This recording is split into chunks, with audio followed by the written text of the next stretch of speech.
مرحبا أهلا النوادي. Ada seorang kiai, ini kiai dulu menjadi rais amnya Nahdlatul Ulama, alim, beliau produktif menulis kitab-kitab, bernama Kiai Haji Sahal Mahfuz.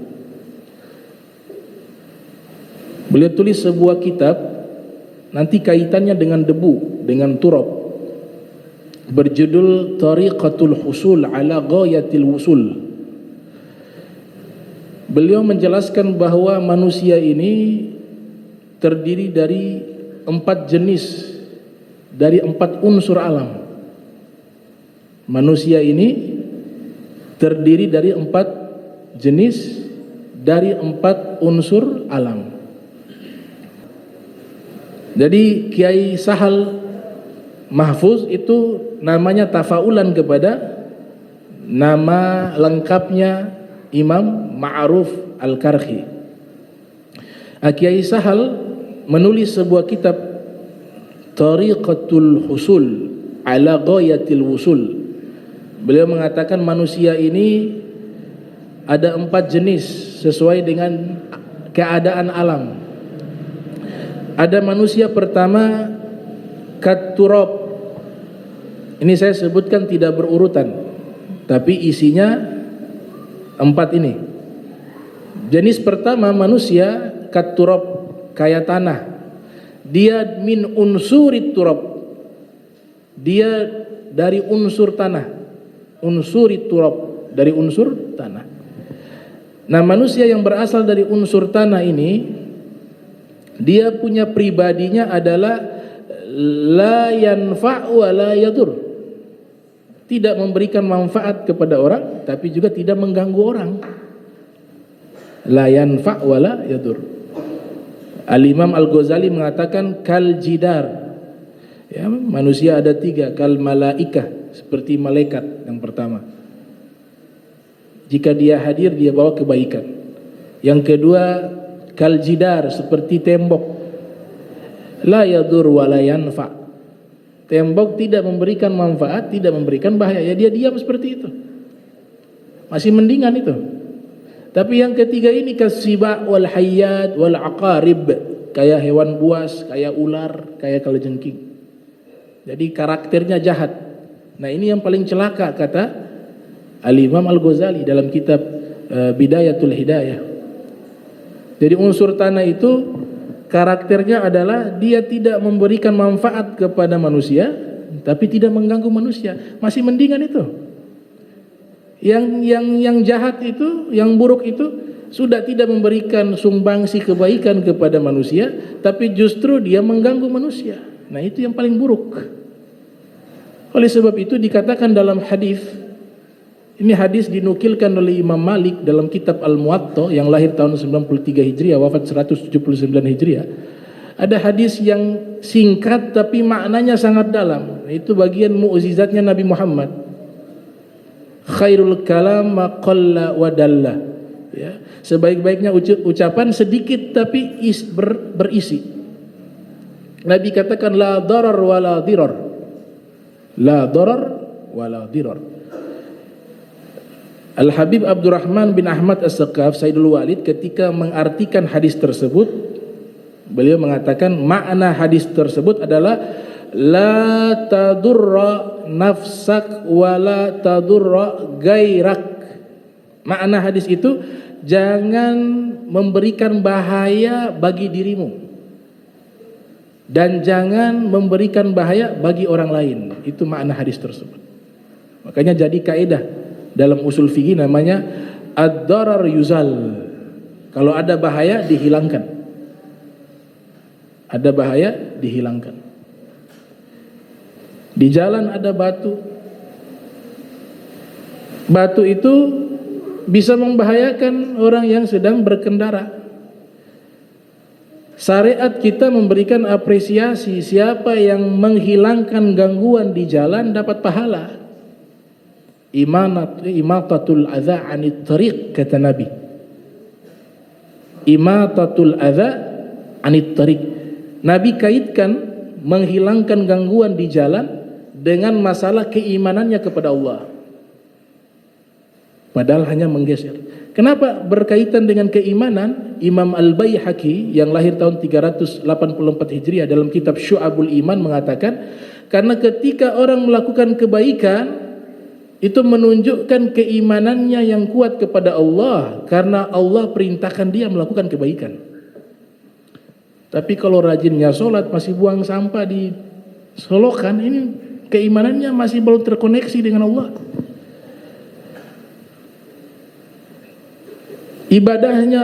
Ibadah secara vertikal baik, tapi perilakunya tidak baik, maka ini ada yang salah di dalam keimanannya. Makanya selalu Nabi katakan masalah keimanan dengan perbuatan baik. La yu'minu ahadukum hatta yuhibba li akhihi ma yuhibbu li nafsihi. La yu'minu abdun bi ya hatta ya'mana jarah bawaikah. Nabi katakan tidak sempurna keimanan seorang hamba terkecuali tetangganya aman dari gangguannya. Keimanan perbuatan baik. Tidak sempurna keimanan seseorang di antara kalian hingga ia mencintai saudaranya sebagaimana ia mencintai dirinya. Keimanan kebaikan. Karena perbuatan baik itu menandakan keimanan kita kepada Allah Subhanahu wa taala. Imatatul adza anit tariq. Nah, ini jenis manusia yang pertama dari unsur turab, unsur tanah. Yang kedua dari unsur an-nar, unsur api. Unsur an-nar, unsur api. Kalau api konotasinya kita sudah tahu mengarah kemana. Makhluk yang menggoda manusia tercipta dari api. Khalaqal insana min salsalin kal fakhar wa khalaqal janna min marijin min nar. Diciptakan dari api bangsa jin. Dalam tafsir Ruhul Ma'ani ditulis oleh Imam Alusi Al-Baghdadi mengatakan yang dimaksudkan di ayat tersebut manusia diciptakan dari tanah liat seperti tembikar, itu Nabi Adam. Dan yang dimaksud jin di situ adalah iblis. Wa kana minal jin. Ia dari golongan bangsa jin. Dan luar biasa iblis dengan pasukannya itu, mereka juga punya strategi di dalam menggoda manusia. Strategi. Dan punya Kopassus juga. Pasukan khusus. Jadi kalau yang kelas-kelas atas, nah mereka sudah buat pengkaderan setan-setan yang kelas atas. Disuruh. Kalau yang kelas bawah ya udah setan-setan yang kelas bawah. Kalau manusianya ini dia profesor, dipakai setan yang profesor. Kalau yang SD, setan yang SD. Itu diceritakan dalam kitab Talbisu Iblis. Itu nama kitabnya Talbisu Iblis, karya Ibnu Zawzi Al-Baghdadi. Bahkan diceritakan dalam satu manaqib. Ini manaqib ini juga ditulis oleh Ibnu Zawzi Al-Baghdadi. Manaqibnya Ma'ruf Al-Karhi. Beliau tulis kitab biografi manaqib Ma'ruf Al-Karhi, ditulis oleh Ibnu Zawzi Al-Baghdadi. Karena sama-sama berasal dari Baghdad. Ma'ruf Al-Karhi di Baghdad, Ibnu Zawzi Al-Baghdadi di Baghdad, Al-Khatib Al-Baghdadi di Baghdad. Pusat peradaban dan pendidikan di zaman itu. Ini contoh, kadang setan itu lebih pandai daripada manusia. Nah ini sifat api. Jadi manusia diciptakan dari unsur api. Api di sini menandakan manusia itu zolim. Siapa manusia zolim pertama? Yaitu anaknya Nabi Adam, Qabil. Watslu alaihim naba ibnayal Adam bil haq idh qarraba qurbanan fatuqubbila min ahadihima wa lam yutaqabbal minal akhar qala la aqtulannak qala innama yataqabbalullahu minal muttaqin. Allah perintahkan Nabi Muhammad, ceritakan kepada mereka informasi cerita tentang dua putra Nabi Adam bil haq, ditambah dengan bil haq, artinya cerita dalam Al-Quran semuanya gak ada yang palsu, 100% benar. Kitab sejarah bertentangan dengan Al-Quran, kitab sejarahnya ditolak. Makanya para ahli sejarah Islam menyatakan dalam kitab As-Sirah An-Nabawiyah yang ditulis oleh Dr. Mustafa As-Sibai, referensi rujukan kajian sejarah Islam 4. Yang pertama Al-Quran, yang kedua Sunnah, As-Sunnah, yang ketiga syair-syair Arab. Karena syair-syair Arab itu biasa mereka juga memasukkan sejarah di dalam syair mereka. Dan yang keempat itu disebutkan adalah kitab-kitab klasik para ulama terdahulu yang berkaitan dengan sejarah. Ada kitab tertua, ya, kitab tertua sampai sekarang nih kitabnya masih ada, umurnya 5.000 tahun. Itu kitab, ya, 5.000 tahun, ya. 5.000 tahun kitab itu. Kitab yang paling tertua selain kitab suci, ya. Kitab ini berjudul Al-Ajnas. Umurnya 5.000 tahun. Wijada. Ulama menemukan manuskrip kitab tersebut bahasa Ibrani atau bahasa-bahasa terdahulu, kemudian mereka translate ke bahasa Arab. Nama kitabnya Kitabul Ajnas. Kitabul Ajnas. Isinya ajimat, isinya mantra-mantra. Siapa yang menulis kitab ini? Yang memindahkan singgasana Ratu Balqis di zaman Nabi Sulaiman, Asif bin Barkhayah. Namanya Asif bin Barkhayah. Beliau tulis kitab tersebut. Kitab tersebut akhirnya ditemukan oleh ulama dan diterjemahkan ke dalam bahasa Arab, dan sampai sekarang masih ada kitabnya. Umurnya sudah 5.000 tahun. Ini Qabil Habil. Qabil Habil. Qabil membunuh Habil, orang pertama yang melakukan kezaliman. Oleh sebab itu setiap dosa pembunuhan yang dilakukan secara zalim, maka efek daripada dosa itu akan ditanggung juga oleh Qabil. Karena yang pertama kali memberikan contoh praktek itu adalah Qabil. Itu disebutkan dalam hadis Rasul, riwayat Imam Ahmad, riwayat Ibnu Katsir. Nabi bersabda, la tuqtal nafsun zulma illa kana ala ibni adama al-awwali kiflun min damiha li'annahu kana awwala man sanna al-qatla. Tidaklah terbunuh satu jiwa secara zalim melainkan anak Adam yang pertama, itu maksudnya Qabil, akan menanggung daripada nyawa tersebut yang terbunuh secara zalim, karena sesungguhnya dia adalah orang pertama yang memberikan contoh pembunuhan di muka bumi ini. Ini tercipta dari unsur api. Unsur api. Tanah tapi ada unsur api. Tanah itu bukan kita, tapi Nabi Adam. Kita bukan dari tanah, kita dari sperma. Kita tercipta dari apa? Sperma, nutfah. Kalau dalam Al-Quran disebutkan diciptakan manusia dari tanah, diciptakan manusia dari tanah, itu yang dimaksud adalah Nabi Adam. Makanya namanya Adam, Adimul Ard, artinya permukaan tanah, karena diciptakan dari berbagai macam tanah. Tapi unsur-unsur tanah itu mengalir di dalam tubuh kita. Tapi yang dominan adalah air mani, nutfah. Waj'alna minal ma'i kulla syai'in hayyin. Kami jadikan dari air segala sesuatu hidup. Ini unsur kedua.